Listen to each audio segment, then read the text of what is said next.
Retro.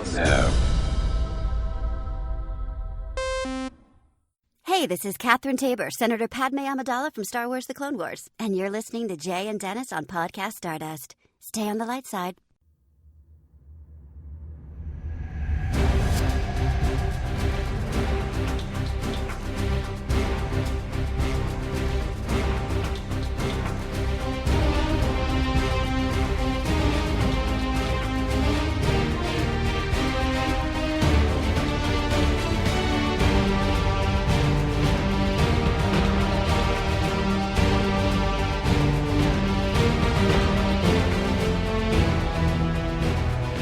Welcome to Podcast Stardust. This is the fully armed and operational podcast dedicated to Star Wars news, reviews, and discussion. I'm Dennis Keithley.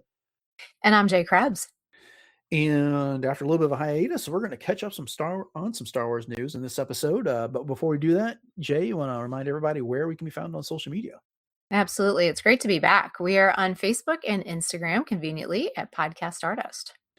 All right, the dish is aligned. The signal's boosted to maximum output. The shield is down, and we are now broadcasting to the galaxy. So as we were both just suggesting, this is the first time you and I have both been on the mic together for a few weeks.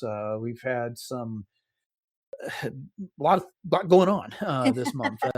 Life changes and vacations and the like. Spring break has been happening, and we tried to cover for that by getting some old episodes of The Mandalorian out there for people to listen to that may not have been around for when the podcast started. And I think I'm going to try and work some more of those in, I should say, over the course of the next couple months in the lead up to The Mandalorian and Grogu, just as a warm up for that movie. But Jay, you good? Everything going all right? Oh yeah, well it was crazy because I got to become a grandma and be Ahsoka in the same week. That is one heck of a week, and I suspect there may be only a handful of people in the world that can actually say something like that. Oh my gosh. So I'm now Grandma Snips, I suppose.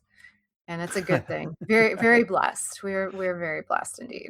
Congratulations to you and the family. You sent me you. pictures. It was really cool to see all that. We just haven't talked since that happened. Right. And then I was out on the West Coast doing a cruise with my family for spring break, and maybe the last time the four of us vacation for the foreseeable future, as we're about to become empty nesters and everyone goes off to different places, and we'll see what happens. But at any rate, it's good to be back. Good to be back on the mics. We've the recording here is such a part of the habit that even while we're off doing fun stuff that's great and things like that, it's still miss it, But oh yeah, absolutely. I know it was so great to get caught up. I mean, we just spent about an hour just gabbing about life in general before we even hopped on the mic. So yeah. Here we are.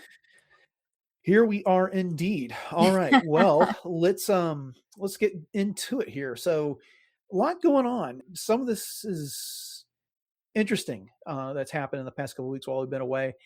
Starting first with some movies discussion, John Boyega has been on the convention circuit for a while now, and he was recently at Megacon Orlando and sent everyone into quite the furor when he talked about a potential return to Star Wars. So he got asked, like he normally does at conventions, about whether he's going to be coming back to Star Wars or whether he'd come back to Star Wars.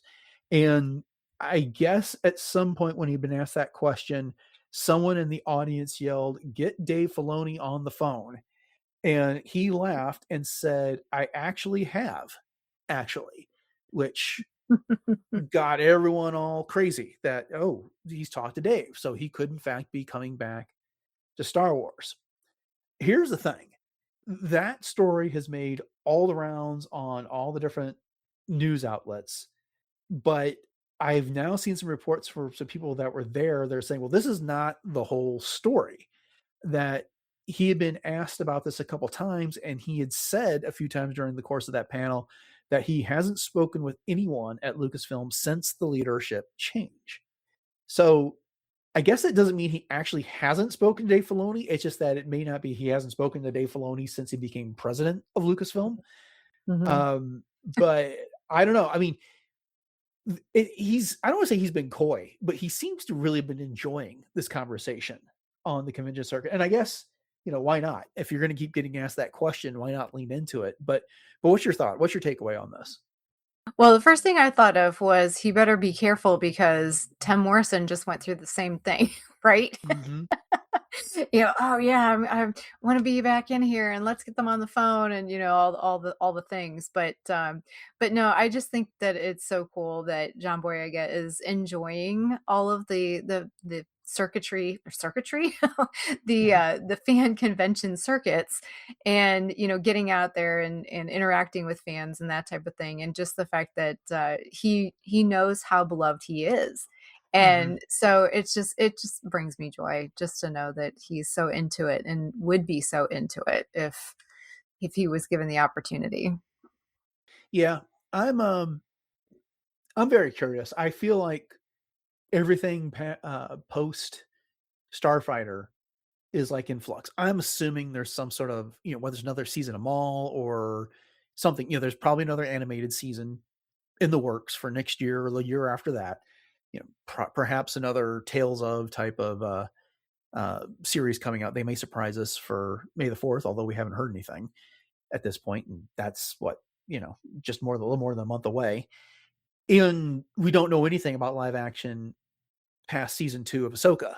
Hmm. So, but not only does Lucasfilm have a leadership change, Josh D'Amaro just took over for Bob Iger at Disney as CEO. So there's been leadership changes up and down the entire business there, corporation, the parent companies and subsidiaries here. So it feels like a whole lot of things could change with different visions now in place for everything. So maybe that does mean we get a change of the heart when it comes to things like the Hunt for Ben Solo, or maybe that is enough to get something like the new Jedi Order across the finish line. Or does Dave want to do everything that Kathleen Kennedy had put in motion, or has he got different ideas that he'd rather prefer? So Right. we kind of talked about this a little bit in the past, but assuming John Boyega may be coming back for something, what would you most like to see him appear in? Is it that new Jedi Order movie, the trilogy that Simon Kinberg is supposed to be working on, a new Disney Plus series, something else? What do you think? Well, as much as I'd love to see him back on the big screen again, I don't know. There's something about a Disney Plus series that just sort of, catches my interest just a little bit, and being able to see him week to week or on a bingeable basis, with some sort of a storyline in that way, I think would be really cool. But what are your thoughts? I think I would most like to see him on the screen with Oscar Isaac and Daisy Ridley, Hmm. and those type of interactions. I know the reception to The Last Jedi and The Rise of Skywalker is fairly split. I think that's fair to say. You and I overall like them. I Hmm. mean, if I'm being honest, they're not my two favorite Star Wars movies, but I do enjoy them and I do watch them from time to time these days.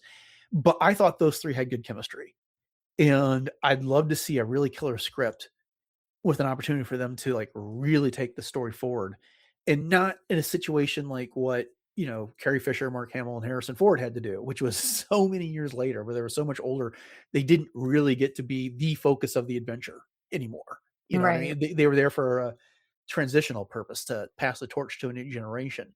So, whether you want to like revamp a Rogue Squadron, put Oscar Isaac in that and have Daisy and John somehow involved with that, or you want to do this Kindsberg trilogy, you, you know, I'd love to see those three again, and I don't think you can pull it off with a Disney Plus series for those three. I think it would have to be the big screen in order to get it to work for them.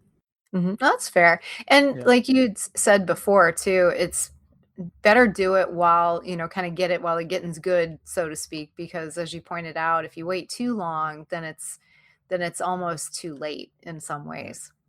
yeah, indeed. Yeah. Okay, well, we'll keep our ears open for more developments on that front. But so Ryan Gosling has been out making the rounds for Project Hail Mary. I think you got a chance to see that, didn't you? I did. Oh my gosh. Best movie I've seen in a long time. Can I just Really? say? Okay. Oh yeah. Oh yeah. Yeah, I'm hoping to see it, but life is busy right now, so I don't know when I'm going to be able to get that. I'm afraid it's going to be out of theaters before I get a chance. But I read the book, love the book, so I'm not surprised that they made a good movie out of it. But since he's doing the promotional circuit, whether it is at the red carpet or whatever, he's getting asked questions about Starfighter. So just some interesting tidbits that have come out. And he did a movie, or an interview rather, with BBC Radio. And of course, he got asked about Starfighter there. And, it was a wide ranging interview. But then when he was asked by the host, whose name I didn't catch, is kind of fun. They have a running gag that Sean Levy asked Ryan Gosling to do this movie because he thought he was Ryan Reynolds Right. at the time. So I kind of skipped around the interview, but that came up time and again. Gosling is such a good sport. He took it all in stride. Oh yeah. Oh yeah. But they asked him why he agreed to this role. And he flat out said it's because Sean Levy matched his energy. And Mhm. so, that was attractive to him. So later in the interview, the host asked Gosling if he could ask him, stuff about the movie. And to which Gosling said, well, I'm an open book. And then he said, well, what can you tell us about the third act? And he said, oh, I can't tell you about that actually. And As he then, sips his tea, which I think is just perfect. right. And then he asked about whether there was actually going to be real puppets in this thing. And so he was very careful about it, but he said, yes, there is. And he went to the creature shop very early on in the process and was looking at all the different puppets. And he said it was so that he could prepare for, how he was going to do like sight lines and look at these creatures. And he found one that was intended to be a background character, but he liked it so much, he asked if they could create a scene where he could interact with this creature. And then as a wrap gift, they made him a model of it. And it is currently at his home. So two things. One, really cool that they're going back to the old fashioned model type thing. I mean, all the Star Wars movies do that to some degree, but it sounds like they really leaned in for this. And two, he was so into it that they gave him a model of this thing to take on. That's fantastic. So fantastic. And what I really adore about all of this is, as you said, there's so much of the getting back to practical effects thing happening just across the board. Even in Project Hail Mary, that was all, they didn't use any green screens or anything, I found out for that. So for Ryan Gosling to kind of fall in love with this one creature and say, I want to do a scene with this, I just think that's so incredible. And that they listened to him and that he says it's one of the most fun scenes he's ever done. That's saying a lot. I mean, a lot. But that makes me even more excited to see what he meant by that and what that's going to be like. Yeah. Apparently Neil Scanlon did the alien for Project Hail Mary. He created Yes. that puppet. Yep. So I thought He that was kind created of a cool Rocky. little Yep. tie-in. And Mhm. yeah, no, it is cool. I was glad to see that. One of the things that came up about recently, and it of course had nothing to do with Starfighter, it was Jon Favreau talking about creating the Mandalorian and Grogu. And he made mention that since they had so much more time, they could actually invest more in sets and relied less on things like the volume in order to Mhm. produce that movie. And he made mention of how, he only got to direct one episode of The Mandalorian. And that blew my mind when I sat back and thought about it. And it's like, right, that's right. It was the season premiere of season 2. Right. That was the Yeah. only one that he actually directed. Now he produced the whole thing and wrote many of the scripts, if not a majority of them, but just getting an opportunity to really sink their teeth into a larger production where they weren't trying to get so many episodes done. I mean, it's 2 hours of screen time versus, 4 hours, 6 hours total that they had to get across a season of The Mhm. Mandalorian. So that was just kind of cool that with this format, they could focus on it a little bit more. Oh, yeah. Absolutely. Mhm. But getting back to Starfighter, on the Happy, Sad, Confused podcast, he was once again talking about this. He was asked about it, and he mentioned that we've talked about this in a prior episode of our news coverage. The day that Tom Cruise showed up and was on set was the one day he had off during the filming of that movie. Right? And he was kind of joking. He's like, I don't think he did that on purpose, but why did he have to show up on the one day that I wasn't going to be there? I love that he's fanboying over that, you know what I mean? That he was like, "Oh, Yeah. man, why did I have to miss him on the one day I was off?" Okay. Here's me reading between the lines on this. And he did. Oh, before I get to that, he said that Levy sent a picture of himself, Cruz, and Flynn Gray, and he goes, they were all standing in the mud. Gee, thanks. Wish you were here, right? Right.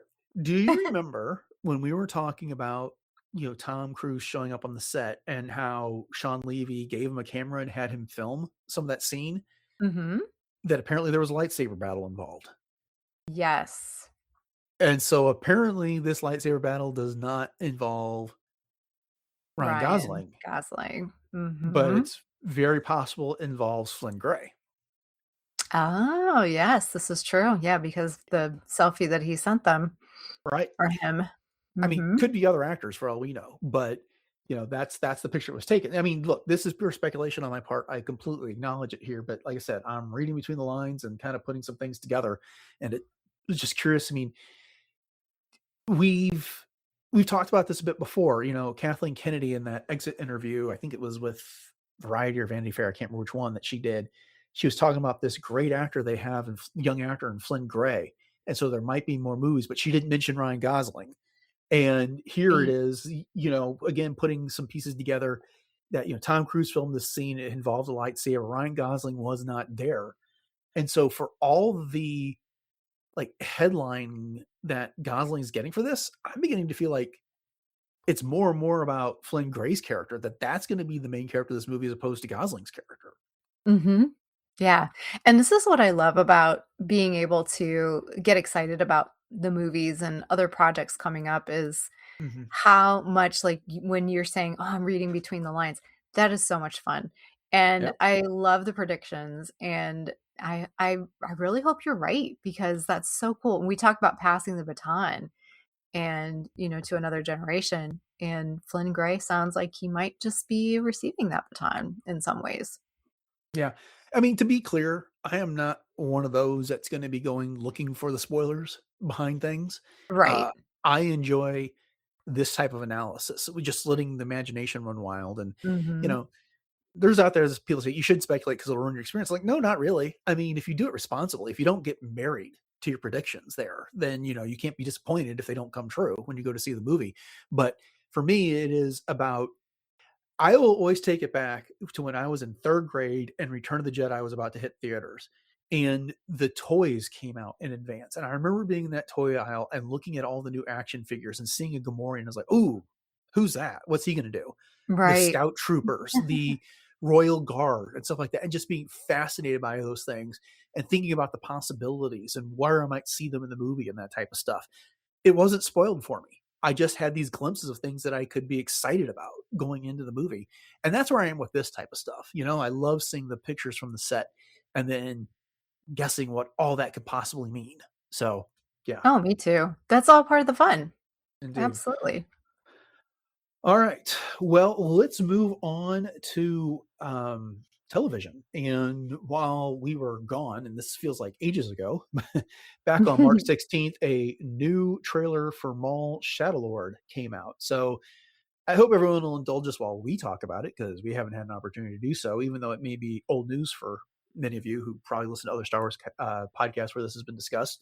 But it is about a 2-minute long trailer.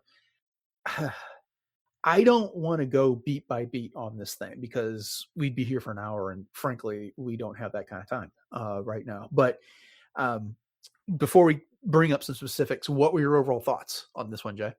Oh, it's beautiful. I mean, just everything from the colors that are being used in the animation, the way it's being animated, the framing, the lighting, the music.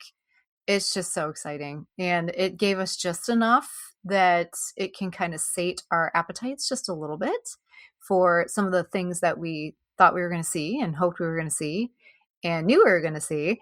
And then also open the doors for some more ooh and ah, what's this? What's that kind of thing. So it was just, yeah, pure fun. Yeah, no, it's a beautiful trailer. I am more excited for this series than ever. I mean, we're recording on the 26th of March, and this debuts on April 6th. So, We're we're almost what there. 11 days away from Yeah. this, and so that's fantastic.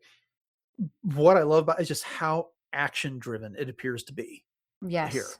and I am getting the feeling that there seem to be enough related scenes that probably most of this trailer is only coming from the first 1 or 2 episodes of the show, so that there Mhm. should be plenty for us to see on down the line. I mean, maybe it's more, but, there are some things that I I've been aware of the show. Of course we have.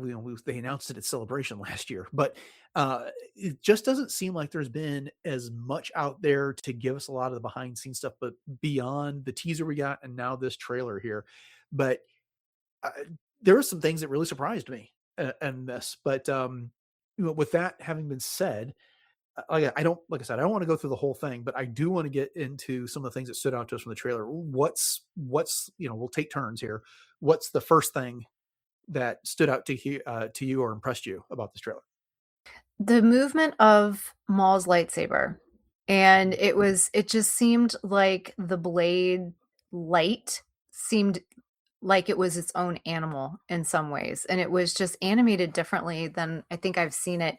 It was almost reminiscent to me of some of the types of styles that we've seen even in some of the Visions episodes, and it Mhm. was very different, very stylized from what we've seen, in past Clone Wars, for example. And I think that that's probably to really maximize the idea of how fast his blade is spinning. So that for me was probably the first thing, and also the way that his face is shown in very, very, briefly, but the way that it's animated and the way that it's colorized in this Mhm. is a lot different than what we've seen before. So, yeah. So those are the Yeah, first 2 things.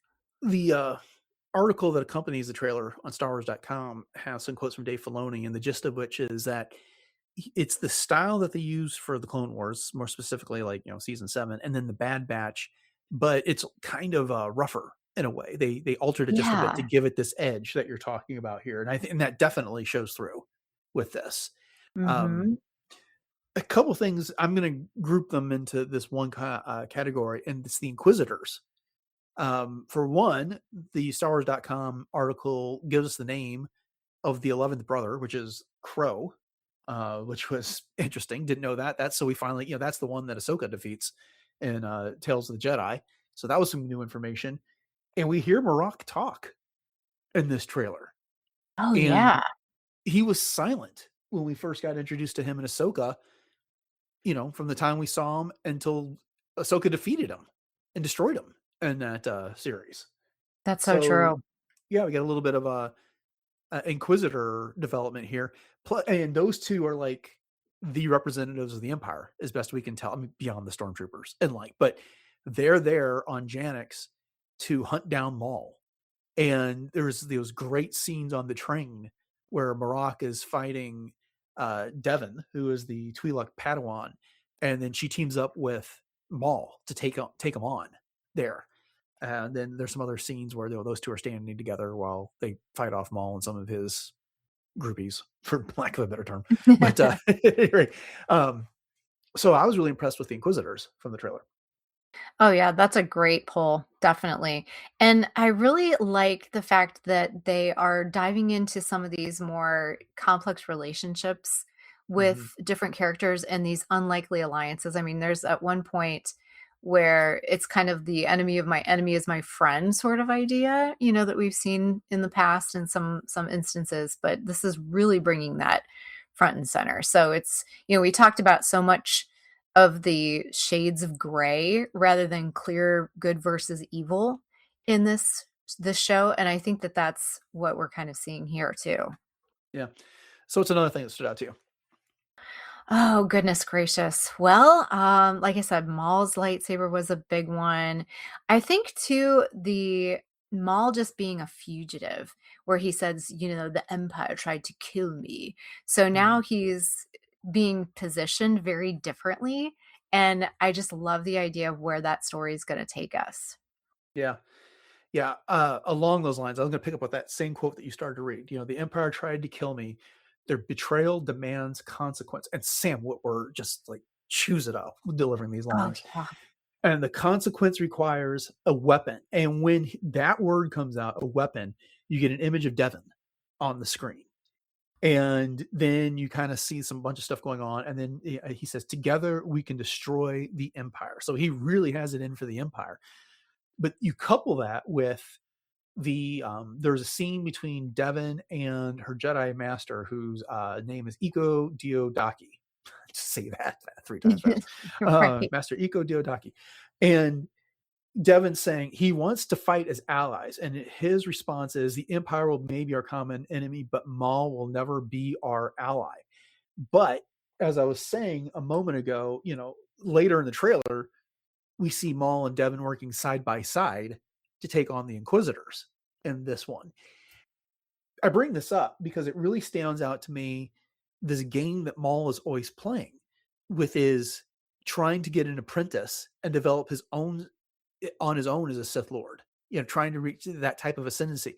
With the Clone Wars, it was Savage Opress until Savage died. And then later in Rebels, he tries to take Ezra on as apprentice. He tries to corrupt him from Kanan.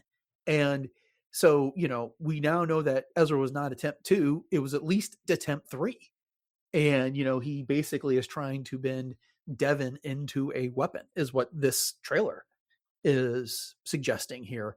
And I mean, I know a lot of people have kind of thought that she might be Darth Talon from the old Legends comics. I don't see that, honestly. But yeah, I'm not leaning towards that either.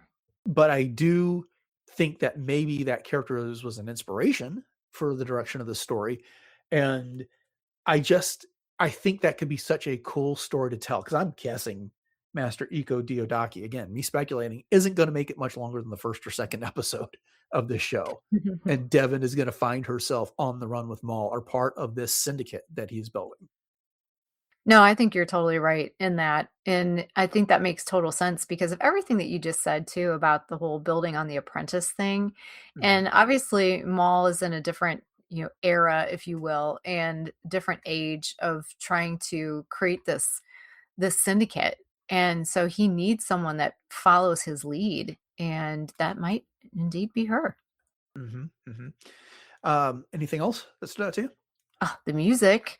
I mean, oh my gosh, like I said, it's, and you even have it here in our notes that it's very reminiscent of Duel of the Fates and very much sounds like it, but it's so gritty. And I love how it actually is more tailored to Maul's persona in that way. And it gave me chills. I'm not going to lie. So good. Yeah. I also liked the coalition that Maul seems to have here, which is the Mauldalorians and then like Night Brothers that are there kind of as part of his team on Janix. I was not expecting to see Night Brothers in this thing, but there's a couple of them that have that red and black, markings on their face. One's got some repeating cannon that he's firing at gunships there. And, you were talking about the animation style difference here. The way that those guys were animated, I was like, this is a whole new level for these guys. It's really super impressive. They look manic in their performance in this trailer. Oh, that's a good way to put it. I like that. Yeah. Oh, if you don't have anything else, I wanted to bring up Lawson, who is the investigator here, and we know he's got the droid companion, Two Boots. One of the security droids he wears 2 boots. But love it. I thought, one, I like the voice performance of the actor, who I know is someone who I guess has been nominated for or won Emmys. I couldn't remember what his name was, but you kind of get a gist of what this is about, which is he knows that as long as there is the syndicate leader, he's not even sure who it was. The whole thing starts off with him saying that our target is a syndicate leader. He is associated with several criminal organizations and proficient with a laser sword. And he's got a great accent. But then later he seems to be talking to someone else that's on the Janix police force. And there's this notion that the Empire is casting a shadow over their city and their entire world. And the solution is doing something about Maul. And, even one of the Inquisitors comes up from behind Lawson and puts his hands on his shoulders, like, obviously exerting some type of influence. It kind of reminded me of when Krennic did that whole finger on Dedra Miro's head thing. Oh, from, season 2 of Andor. But so I think that just kind of gave us an idea that, Lawson's not in this just to take out a syndicate leader. He's doing it because he, again, speculation apart, but this is to get the Empire off their back. They got to do something about Maul. So that was my take on that. Oh, that's a good one. And Maul is definitely, obviously, not going to back down very easily. And one other thing that definitely stood out to me was how Maul took down that ATST with his lightsaber. Yeah. And So that good. was just, oh my gosh, fierce and just sheer power, and just shows how completely unstoppable he is. That was just so striking visually. And I like the way you said that, the visual being visually striking, because I would follow that up with how cinematic this entire thing was. It's Mm-hmm. Star Wars, so the response to that is no duh. But there was some angles and some shots in here, again, to praise the animation, that were just unlike things that we've seen in Rebels and the Clone Wars and Bad Batch and stuff. Right, So right. it seems like they found a new level with that. So at any rate, I suspect we could go on about this for quite a while, but Oh, yeah. it's coming out on April 6th. We get 2 episodes per week with the finale on May the 4th, which seems very, very appropriate. So Yes, cannot it wait for that. does. We'll be recording our first review in just 2 weeks. Wow, Oh, that's coming so right up. excited. So Yeah, excited for it. And I'm yeah, sure we'll get some other things for May the 4th too. They always seem to surprise us about a week out, it seems, with yeah. things. Last couple of years anyways, that's what they've been doing. So Here's the thing, though. It's like these shows come out, and at least this time, it's like the show comes out on Monday, and so I have like till Thursday to digest it and get ready for it to talk about it on the right. podcast.